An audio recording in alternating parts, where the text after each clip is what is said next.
السلام علیکم سب مسلمانوں کو رمضان کریم مبارک۔ کافی دنوں سے میرا دل کر رہا تھا منی ولاگ بنانے کا، تو سوچا آج جا کنڈا کاٹ ہی دئیے۔ ظہر کا ٹائم تھا، وضو کرنا سٹارٹ ہو گیا کیونکہ باقی سب لوگ سوئے ہوئے تھے ود ضمیر۔ باہر نکلا تو دیکھا حافظ صاحب برتن دھو رہے تھے اور کچھ گروسری کا سامان پڑا ہوا تھا کیونکہ انفارچونیٹلی آج کچھ دوستوں کی افطاری بھی تھی۔ کھانا میں زیادہ کھا رہا ہوں، وزن میرا کم ہوتا جا رہا ہے، کوئی سمجھ نہیں آ رہی ہے کی ہو گیا۔ گھر کچھ حد تک صاف اس لیے ہے کیونکہ کل انسپیکشن تھی، ورنہ انج ہوندا ہے جویں ناکام سائنٹسٹ دی لیبارٹری ہوندی ہے۔ کھلے آسمان کے نیچے نماز ادا کرنے کی اپنی لذت ہے۔ نماز ادا کی، اپنے پچھلے گناہوں کی توبہ کی، اور جب آ کے فریج کھولی تو مجھے ایسے لگ رہا تھا کہ آسٹریلیا کرفیو لگن والا ہے تے اسی مہینہ گھر ہی رہنا۔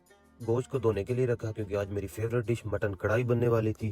دہی بلوں کے لیے آلو بوائل کیے اور پیاز بہت زیادہ کاٹا کیونکہ ڈشز بہت زیادہ بننی تھی۔ اتنا پیاز کاٹا، اتنا کاٹا جتنا کاٹا جا سکتا تھا، لیکن پھر بھی دو ہاتھوں سے کتنا کاٹا جا سکتا تھا۔ دیکھتے ہی دیکھتے سب نیند سے بیدار ہو رہے تھے اور ان کی شکلیں دیکھ کر مجھے لگ رہا تھا کہ میں آسٹریلیا نہیں کسی غلط کنٹری میں آ گیا ہوں۔ پکوڑوں کے لیے آلو کاٹے اور سارا سامان ایسے ہی چھوڑ دیا کیونکہ بعد میں مکس کرنا تھا، اور ان سب سے فروٹس کٹوائے۔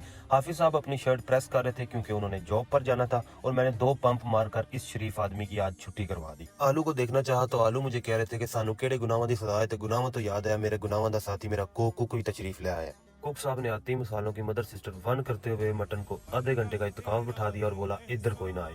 یہ بیسیکلی ہمارا گراج ہے جدھر اضافی گاڑی کھڑی ہوتی ہے، لیکن ہم گجرانوالہ سے ہیں، ہم یہاں پر اضافی کھانا بناتے ہیں۔ ہمارے گھر میں یا بہانے سے یا مجبوری سے صفائی ہوتی ہے، اور آج آپ دونوں ہی سمجھ لیں۔ یہ ڈسپوزیبل برتن ہے، یہ ہم اس لیے یوز کرتے ہیں کہ ہمیں برتن نہ دھونے پڑے، کیونکہ کہتے ہیں کہ بندے کچن وچ تے مجھ کچڑ وچ وڑ جائے تے گند ضرور پیندا ہے، اس لیے اسی کہانی مکاتے۔ اے برمودا ٹرائنگل کریم چٹ بنان لگ پئی تے میں دہی پلے بنانا کیونکہ میں مسالہ تن کے پانا، آپ بھی کھانا دوجیاں نوں بھی کھوانا تے اینڈ تے مکر جانا۔ پھلوں کے بادشاہ کی دودھ سے کروائی کشتی، ایک اچھا فریش مینگو شیک تیار کیا۔ جانو پکوڑوں کو ہاتھ مت لگانا، میٹھے ہو جائیں گے۔ اس ٹائپ دے رن مریداں نوں بھی 21 توپاں دی سلامی ہے۔ الحمدللہ ہم اس چیز سے پرباش ہیں کیونکہ ہمارے پاس جانو تو نہیں لیکن جانوروں جیسے دوست ضرور ہیں۔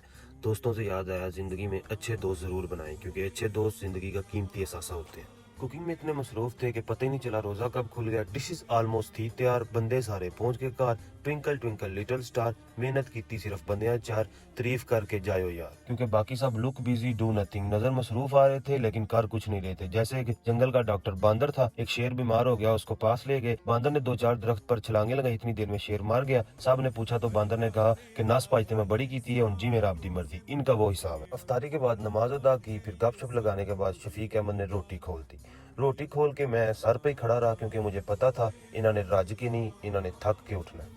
کھانا بھی آخری مراحل پر تھا کہ میں نے چولہے پر چائے رکھ دی۔ میں چائے کا بہت شوقین ہوں کیونکہ یہ ایک حلال نشہ ہے، اور یہ نشہ میں صبح و شام کرتا ہوں۔ میں باہر نکلا تو ایسے لگ رہا تھا کہ جیسے گاڑیوں کا جمعہ بازار لگا ہوا ہے۔ میں نے وہ گاڑی چوز کی جو ریڈی ٹو گو تھی اور جا کے کچھ میٹھا لے آیا۔ یہ کیسے ہو سکتا ہے کہ کھانا کھائیں اور سنت پوری نہ کریں؟ اور بائی چانس ایک دوست کی برتھ ڈے بھی تھی، اس کا کیک کٹ کیا، پھر ہم نے وہ کیا جو ہمیں کرنا چاہیے، جو پردیسیوں کو بچتا ہے، انجوائے۔